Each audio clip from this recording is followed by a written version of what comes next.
जांख्रिथायनि थैसाम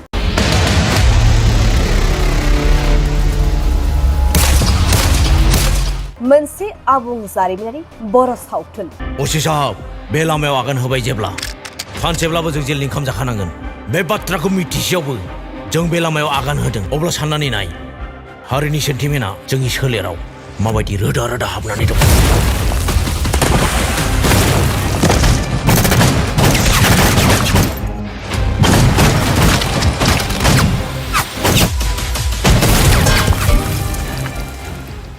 बर' हारिनि गेजेराव बयजोंबो अनसायजादों जांख्रिथायनि थैसाम आबुं बर' सावथुना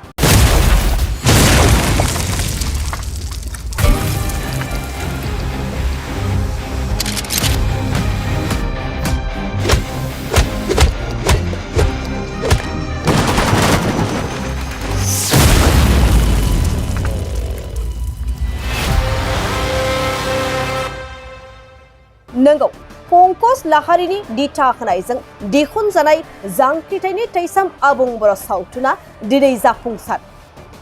आरडि मशन पिक्चार्स दिहुनजानाय बे सावथुनाव गुबै फावखुंगुर महरै सुखबीर कार्जी लोगो फावखुंगुर महरै लिंसार बसुमतारी फावखुंग्रि महरै पूजा मोसाहारी आरो मनालिसा हाज'वारीमोनखौ बे सावथुनाव फाव खालामदों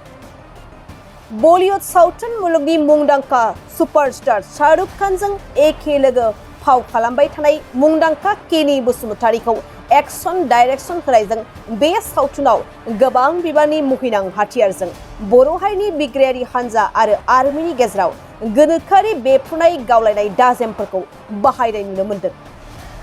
मख'जाथावदि बे सावथुनखौ केमेरा खेबग्रा एबा डिअपिआ आसामनि गिदिर सावथुन जेरै मिशन चाइना श्री रघुपति रत्नाकर राघव बायदिफोराव डिअपि महरै खामानि मावबोनाय मुंदांखा प्रदीप दैमारिनि केमेरा खेबनायजों जांख्रिथायनि थैसाम आबुं सावथुना दिहुनजादों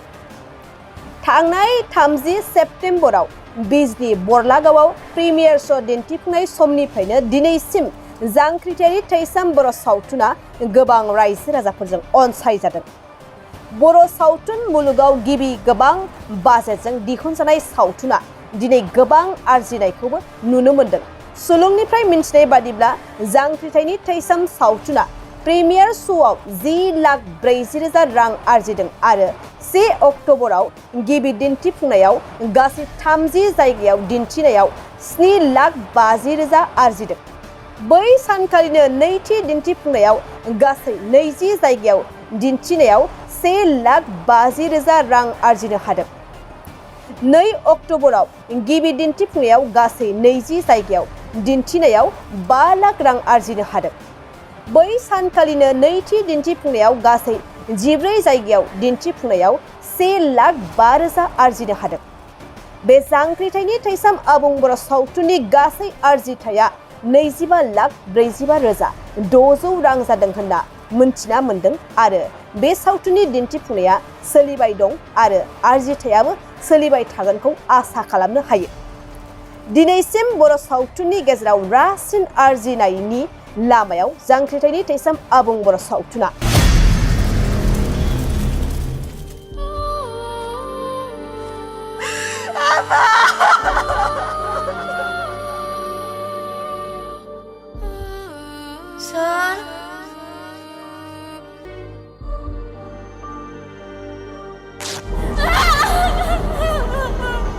हौवाया न'आव फैयोब्ला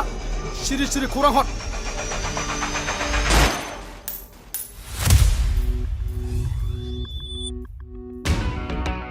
थाना सोनाबनिफ्राय ओंखारथों दाउब'आ सोमलांथों नाथाय जों हारिखौ सिबिनो माब्लाबाबो बावनो मोननाय नङा जै बर' हारिनि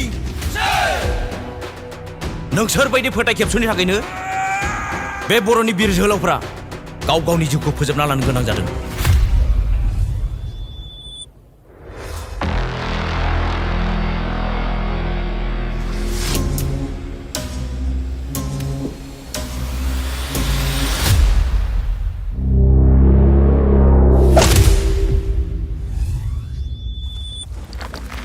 आलादा रायजोनि सिमांखौ मोगथाङाव जाफुंहोनांगौबा जों बयबो गिनाय मेंग्लिनाय बानाय बेफोरबादि गाज्रि आखुनिफ्राय गोजान जानांगोन माखौ दारायलायबाय थादों बेहाय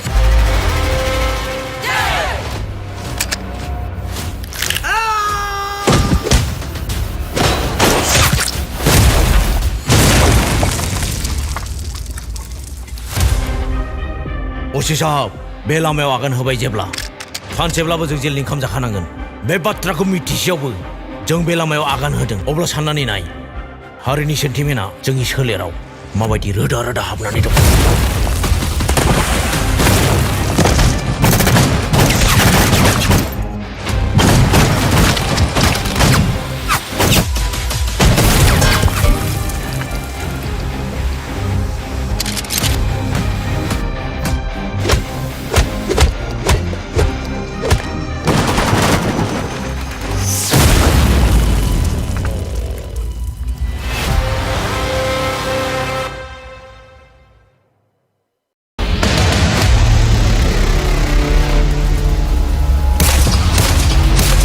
बाजाज बाइक लानो गोसो गुदुं सुबुंफोरनि थाखाय गाहाम खौरां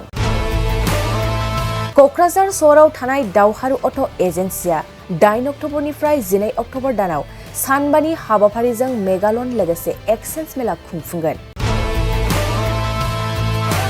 बायगिरि बिथांमोना एसेल' बिबांनि रां होग्रोनानै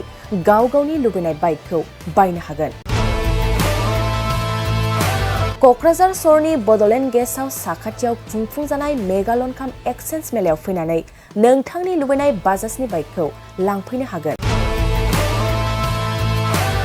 दावहारु अट' एजेन्सिया बायगिरि बिथांमोननो आरसि इन्सुरेन्स लाफानानै 7,999 रां बेसेनावनो लवेस्ट डाउन पेमेन्ट होनानै बाइक लानो हागोन आरो 1,000 रां होग्रोनानै गोसोबादि बाइकखौ आवग्रिना दोननो हागोन क'क्राझार सहरनि दावहारु अट' एजेन्सिजों लोगोसे कारिगाव फेस्टिभ आउटलेट आरो दतमा फेस्टिभ आउटलेट आरो बडगाव फेस्टिभ ब्रान्च श'रुमावबो खुंफुंजानाय मेगालन काम एक्सचेन्ज मेलायाव फैनानै नोंथांनि लुबैनाय बाजाजनि बाइकखौ लांफैनो हागोन बाजाजनि बाइक सालायनो मोजां मोनग्रा रायजो राजाफोरनो क'क्राझारनि दावहारु अट' एजेन्सि श'रुमा लोगोसे मोजां अफारफोरबो लाबोदों 5 लिटार पेट्रल फ्री गंनै हेलमेट फ्री बाइक बायगिरिफोरनो फ्री एसवेर गिफ्ट हरनाय जागोन आरो मेगालन काम एक्सचेन्ज मेलायाव बाइक बायगिरिफोरनो 1 बोसोरनि थाखाय 12 खेब फ्री वाशिं होनाय जागोन आबुङै मिथिबावनो थाखाय 6000399187 8822 0181 93 जानबुं नम्बराव खौरां लाहरनो हागोन